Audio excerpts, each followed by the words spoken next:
Middle ഈസ്റ്റിൽ വീണ്ടും യുദ്ധഭീതി വിതച്ച് കുവൈറ്റ് അന്താരാഷ്ട്ര വിമാനത്താവളത്തിന് നേരെയുണ്ടായ ക്രൂരമായ ആക്രമണം വൻതോതിൽ നയതന്ത്ര സൈനിക നീക്കങ്ങൾക്ക് വഴി തുറന്നിരിക്കെ വീണ്ടും കുവൈറ്റിലെ US താവളത്തിൽ ഇറാന്റെ മിസൈൽ മഴ ഉണ്ടായിരിക്കുകയാണ്.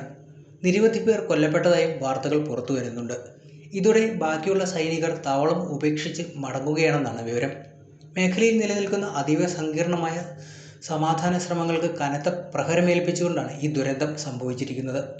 ആക്രമണത്തിന്റെ ഉത്തരവാദിത്വത്തെ ചൊല്ലി അമേരിക്കയും ഇറാനും പരസ്പരം വിരൽ ചൂണ്ടുമ്പോൾ ഗൾഫ് മേഖല വീണ്ടും ഒരു യുദ്ധക്കളമാകുമോ എന്ന ഭീതിയിലാണ് അന്താരാഷ്ട്ര സമൂഹം. കുവൈറ്റ് വിമാനത്താവളത്തിന് നേരെ അപ്രതീക്ഷിതമായി ഇപ്പോൾ ഉണ്ടായിരിക്കുന്ന ഈ ആക്രമണത്തിൽ നിരവധി US സൈനികരുടെ ജീവൻ നഷ്ടമായെന്നാണ് പറയപ്പെടുന്നത്. നിരവധി പേർക്ക് പരിക്കേൽക്കുകയും ചെയ്തിട്ടുണ്ട്. വിമാനത്താവളത്തിന്റെ റൺവേകളും യാത്രക്കാർക്കായുള്ള ടെർമിനലുകളും ഉൾപ്പെടെയുള്ള നിർണായക അടിസ്ഥാന സൗകര്യങ്ങൾക്ക് വലിയ രീതിയിലുള്ള നാശനഷ്ടങ്ങളും സംഭവിച്ചിട്ടുണ്ട്.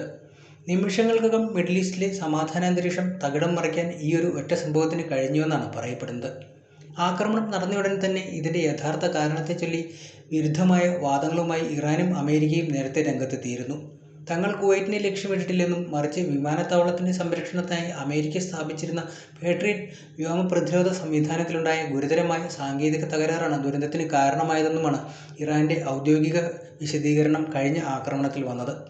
അമേരിക്കൻ നിർമ്മിത പ്രതിരോധ സംവിധാനത്തിന്റെ പരാജയമാണ് ഈ നാശനഷ്ടങ്ങൾക്ക് വഴിവെച്ചതെന്ന് ഇറാൻ നയതന്ത്രജ്ഞർ ശക്തിയായി വാദിക്കുന്നുണ്ട്. എന്നാൽ ഇറാന്റെ ഈ വാദങ്ങളെ പൂർണ്ണമായും തള്ളിക്കളയുകയാണ് ആദ്യം അമേരിക്ക ചെയ്തത്. പക്ഷേ വീണ്ടും ഒരു ആക്രമണം ഉണ്ടായതോടുകൂടി അത് തടയാൻ അമേരിക്കയ്ക്ക് സാധിച്ചില്ല എന്ന ശക്തമായ വാദവും നിലനിൽക്കുന്നുണ്ട്. അമേരിക്കയുടെ ഭാഗത്തു നിന്നുണ്ടായ ഈ ശക്തമായ പ്രതികരണം മിഡിൽ ഈസ്റ്റിലെ സൈനിക സമവാക്യങ്ങളെ കൂടുതൽ സങ്കീർണമാക്കിയിരിക്കുകയാണ്. ഇറാൻ വിക്ഷേപിച്ച അത്യാധുനിക ആത്മഹത്യാ ഡ്രോണുകളാണ് ഈ സൈനിക താവളത്തിലേക്ക് തുളച്ചു കയറിയിരിക്കുന്നത്.